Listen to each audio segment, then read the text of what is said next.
Chapter 24. The Legend.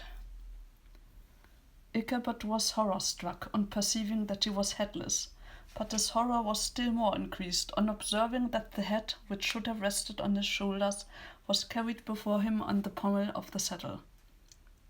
The Legend of Sleepy Hollow. My concentration was blown for the weekend and the following week. But I guess a nighttime stroll through a graveyard with the Crazy People Showdown would do that to anyone. Ben really stepped up to the plate and helped hold down my end of the science project, though. He even refrained from asking me any questions, and I was grateful for small favors, especially since I didn't have any answers to the questions I was already asking myself. When Thursday afternoon finally came around, I bolstered up my courage to stop by his locker for some advice. He was chatting with a couple of friends, but they quickly dispersed when they saw me approaching. Ben slammed his locker door shut and waited for me. I didn't know where to begin. Ben, I wanted to tell you that... I hesitated. Do I tell him everything? Or nothing at all? Look, I know I've been a big flake this week, and I'm sorry about that. Next week will be better, I promise. I'm going to take care of something today that I think will help. He didn't seem to know how to respond, but just fiddled with the bottom of his dark brown shirt. Don't worry about it, Abby, he said after a moment. It's cool. You deal with it and make sure everything's good on your end. I'll cover for you. I looked down at my boots, embarrassed that it had come to this. Some partner I've been, He shook his head. I'm not playing the game, blame Abby game. Just deal with it, move on, and come be my partner again, okay? Agreed, I replied. And hey, I'm sorry about shooting down your ideas before about the space and time travel thing. Someone called his name from the opposite end of the hallway, and he yelled out a greeting. Not a problem, he said to me. I've already forgotten about it. Can I ask you just one more thing? I said suddenly. Shoot. Do you and Amanda trust each other? I mean, if you found out she was keeping secrets from you, would you ask her about it? He looked puzzled by my questions, but answered anyway. Amanda and I trust each other, I guess, to an extent. Our relationship isn't like all deep and meaningful, but I trust that she's not going to cheat on me. As far as whether or not I would ask her about something I thought she might be hiding? Yeah, I would. He shrugged. Without trust, what kind of relationship can you hope to have with anyone? I nodded. His words were exactly what I needed to hear, and they echoed my own thoughts on the matter. Thanks, Ben. I'll see you later. I know your friends are waiting for you. I turned away, but he caught my hand and looked me directly in the eye. Don't let that boyfriend of yours give you any shit, Abby. There are a lot of other guys out of there. You don't need a loser. I sighed and pulled my hand from his as I started to take slow steps away from his locker. That's the problem. He's not a loser. And he's the only one I want. Ben gave me a sad smile. I know what you mean, he said softly. Shrugging hopelessly, I waved goodbye as I headed to the opposite end of the hall. It was time to go see Nicholas and Katie and get some answers to these questions once and for all. I rehearsed what I was going to say the entire walk over to their house. As I wandered along the pathway, I told myself to relax and play it cool. Stepping up to the front door, I nervously gave it a knock. Katie came to answer and greeted me with a warm smile as she opened the door to let me in. Nicholas was seated in his rocking chair in the corner, and I gave a little wave to him before taking off my red scarf and gloves and setting them down on the table. The teapot was already bubbling over the fire, and 3 place settings had been arranged at the table.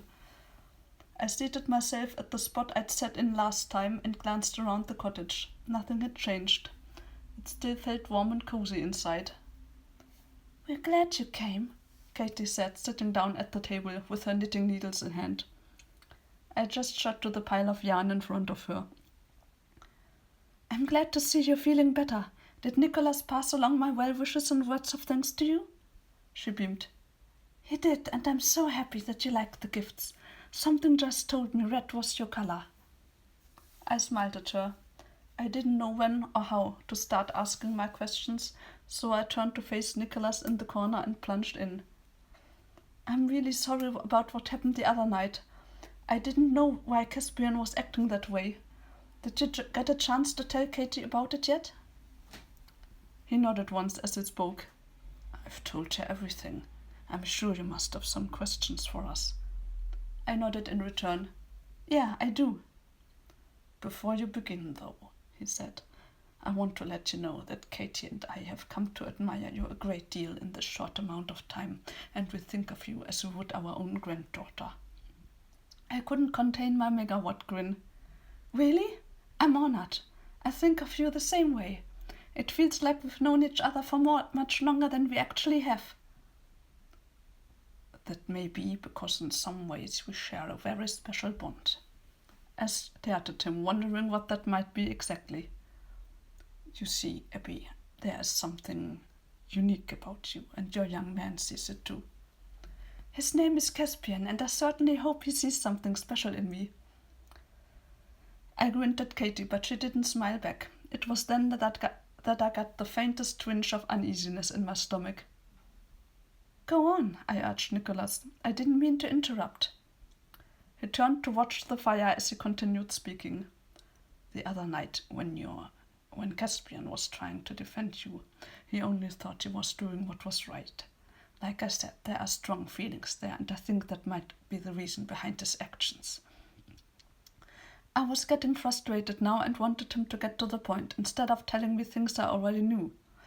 I barely managed to keep my mouth closed and my thoughts to myself. He picked up again. "When I first met you at Washington Irving's grave, I was surprised when you talked to me. Other people don't. Do you understand at all where I'm going with this?" Impatience reared its ugly head, and I sighed. "I really want to, but I don't. What do you mean?" "Your ability to see me and talk to me when no one else can. It's because we're all a part of this place.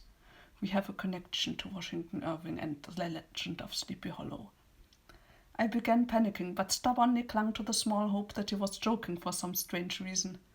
"I don't get what you mean, Nicholas. You're talking gibberish here." I looked to Katie for some sort of confirmation, but she was looking back at me without an ounce of expression on her face. "Don't you see, dear?" she said.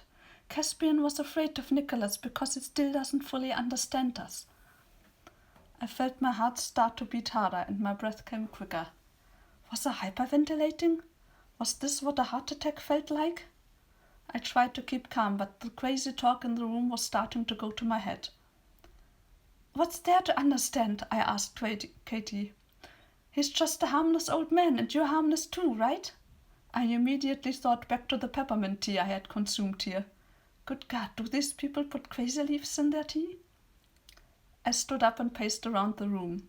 Nicholas and Katie seemed to be waiting for me to calm down.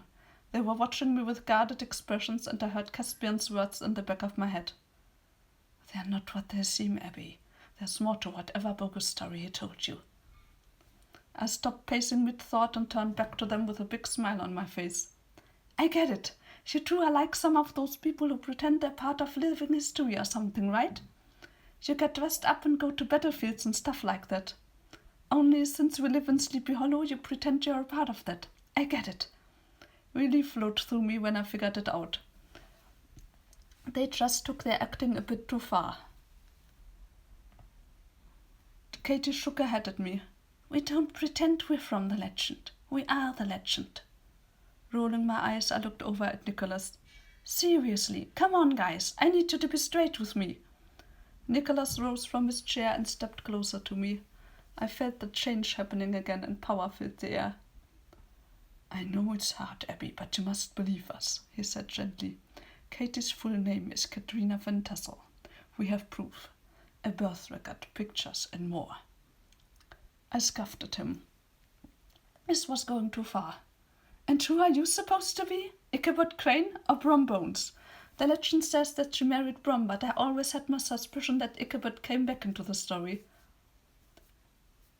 Neither. I'm the Headless Horseman. My jaw dropped to the ground. I actually looked down to see if I needed to pick it back up. The Headless Horseman? I repeated with a gulp. But you have, well, a head. I mentally chastised myself as I came up with that lame logic, but apparently I was in the land of crazies now, so hopefully it was anything goes. Appearances aren't always what they seem, Abby, Nicholas said softly. At this point I started eyeing the door and calculating how far it was to the only exit. If I started moving closer, I could make a run for it. Okay, I admitted, humouring them while I started my slow advances. So if you're the Headless Horseman, the real one, from the legend, how did you end up here? Well, the legend is true, said Nicholas, up to the point that I was a soldier and did die in battle. But then I fell in love with Katrina. She could see me when no one else could. I nodded like I was following along and turned to Katie. So the Headless Horseman was a ghost who fell in love with you. But what about Brom Bones? The end of the legend says... I was moving closer and closer to the door, and I nodded at her to finish. She got an excited expression on her face, and I felt a tiny sliver of guilt for making them think I believed their craziness. Washington Irving wrote the legend that way to protect us. He changed the ending. Reaching behind me, I felt for the doorknob and twisted it slowly. So you really ended up with him, the Headless Horseman, instead, and you both decided to stay in Sleepy Hollow together forever? Katie smiled. Yes, dear, we've been caretakers for the cemetery ever since. I'm so glad you believe us. Pushing the door open, I stood framed in the afternoon sunlight slanting in on us. Actually, I said, I think you're a nice old couple who have deluded yourselves into thinking these things because they don't want to face reality. I'm sorry things got too strange and too busy for you out there in the real world, but that's where I live and that's why I'm going back to.